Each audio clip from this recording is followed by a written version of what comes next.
wenga atenderezebwe nga awebwenga ekitiibwa amawanga gonna gamusinze nga mu nnimi zaago weewaawo. Mbalamusizaako nnyo bassebo ne bannyabo abakkiriza mu nzikiza y'obuwangwa n'ennono Tourism Faith. Yenze Kabona Busingye Nyanja andi musajja Munyolo Omusenje yeddira Enteggaali muzzukulu wa Tibanoba mutabani wa maama wange Mugenzi Nancha bukojja bwange bw'abakulungu. Bassebo ne bannyabo ndi jjajja w'abaana naye wano ndi mu kiti kirala nnyo ndi Kabona wano nga bwe ntudde bwe nti nga bwe mundaba kino kye kitiibwa ekyo kye nkoleramu obuweereza bwange ku lwa jjajjaffe Ssewamala mu nzikiza y'obuwangwa n'ennono. Ekindeese wano nsonga si nnene nnyo wabula nkulu, si ngazi wabula ate nkulu. Ensonga eno ya nzikiriza ya buwangwa na nnono, enteekateeka ezigenda mu maaso era ezigenda obeerayo nga 31 paka nga 1, kubanga ekiro ekyo tugenda keesa, tugenda ssula mu mikolo emikulu wano ku kitebe ekikulu eky'enzikiriza y'obuwangwa n'ennono, emikolo egy'okusumulula, emikolo egy'okutaasa abantu ebibi. Emikolo gino omusajja omukulu Jumba Lwaligaweesa Ssaabakabona ow'enzikiriza y'obuwangwa n'ennono yagenda ogikulembera. Ate mu kitundutundu eky'obwa Ssenkulu abamumanyi mumutegeera tugenda yitira ddala mu mikolo egy'ennono egy'ewuzi n'olukoba egyo eginonoolezebwa okuviira ddala mu bujjadda obwo bwaliwo mu lubereberye mu kusooka kw'ensi, obwo bwe tuzze tulangiza nga bukkira ddala ku bubaka bw'abantu baffe abo abatambulidde mu layini eyo. N'olwekyo wagenda beerawo emikolo egy'okusumululwa era enteekateeka zonna zigenze zirambikibwa ku mikutu egy'enjawulo egy'enzikiza y'obuwangwa n'ennono.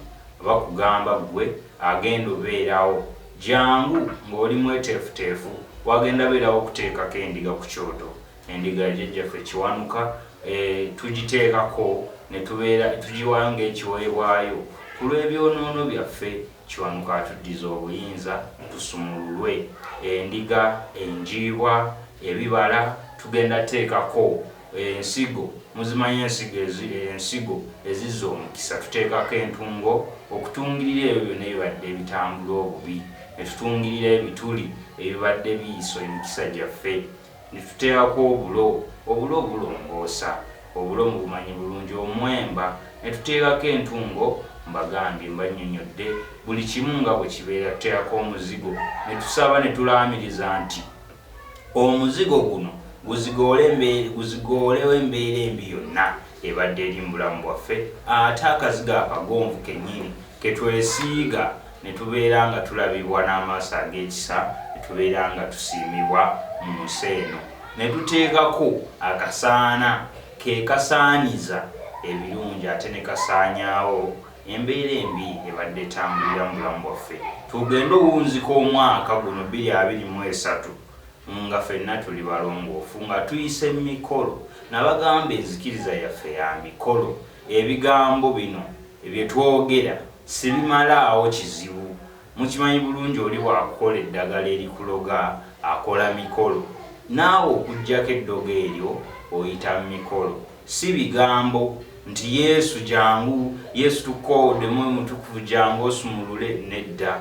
Olaba n'ababa batuteerako amannya ag'ebibi ge tusiiba tukolako omukolo gw'okkansira tugazzeeyo, bayita mu mikolo ne baleeta akatambaala akeeru, ne baleeta amazzi ga mugasa, ne baleeta omuzigo. Bafaada ebintu ebyo babikola, wabula ate ffe lwaki tetutegeera? Emikolo gye gimalawo ensobi oba eddogo oba ebibadde tebitambula bulungi. N'olwekyo ggwe olunaku olwo ekiro ekyo nga 31 ekigenda okukeesa nga 1 January 2024 kitegekeddwamu emikolo egitwalira awamu, kubanga bw'onajja leero mu kitundutundu ekyo eky'obujjanjabi ogenda kujja si kinnoomu, wabula kino waliwo omukono ogw'ekisa ogutwalidde awamu abantu.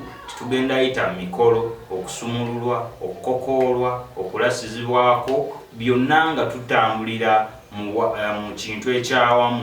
Tusseeko endiga gye waaliguze bw'omu n'emikolo egigitambulirako tubeere nga tugiteerako awamu. Ogenda kuba weeyimiridde ekika, ogenda kuba weeyimiridde abantu bo n'ab'enjuuyo. Gw'atasobola kujja era goberera ku mikutu enteekateeka zonna zirambikiddwa otegeere kikyolina okukola ate obeere nga otambula naffe. Wabula tukukubiriza gwali eyo waalisuze mu kifo kino kubanga ensonga ezo zirinatambulira ku mutwe gwo. Obanga ddala baaloga bugwe gwe kennyini gwalina okukolebwako omukolo ogwo ate obeere ng'otambula bulungi. Ekirala, abayimbi ab'enjawulo ab'enzikiriza y'obuwangwa n'ennono bagenda kubeerawo.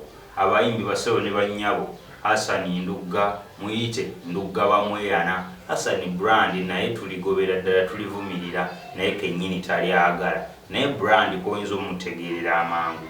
Omusajja omukulu Jento Mulindwa Nagamanage agenda kubeerawo. Kabona Kanoonya Seggane agenda kubeerawo. Abayimbi baffe Maasekulu Muzimu gwa Nancha na Muzinda oyo brand naye ng'agenda kubeerawo. Tugenda beera n'abayimbi bangi. Nyanja naakolera ddala ebintu bingi. Nyanja Musamize, Nyanja Mujjanjabi, Nyanja Kabona w'enzikiriza y'obuwangwa n'ennono, ate Nyanja Muyimbi. N'olwekyo bingi bigenda tambula. Abayimbi bangi sobola kubamenya bonna ab'enzikiriza y'obuwangwa n'ennono. Waliwo kwaya yaffe ey'enzikiriza y'obuwangwa n'ennono, Tondiism Faith Choir, ng'ekulembeddwa Madamu Batuuka n'abawanuka Nakibuuka. Madamu Batuuka Nakibuuka agenda kubeerawo, naye kennyini muyimbi ate ow'amaanyi. Wabula era yatuteekateeka nga kwaya y'enzikiriza, wabula ate muyimbi nnyo. Ogenda olaba ekintu kingi nnyo kyetugenda otegeka, kyetutegese, kyetugenda obbanjuliriza ku olwo bassebo ne bannyabo.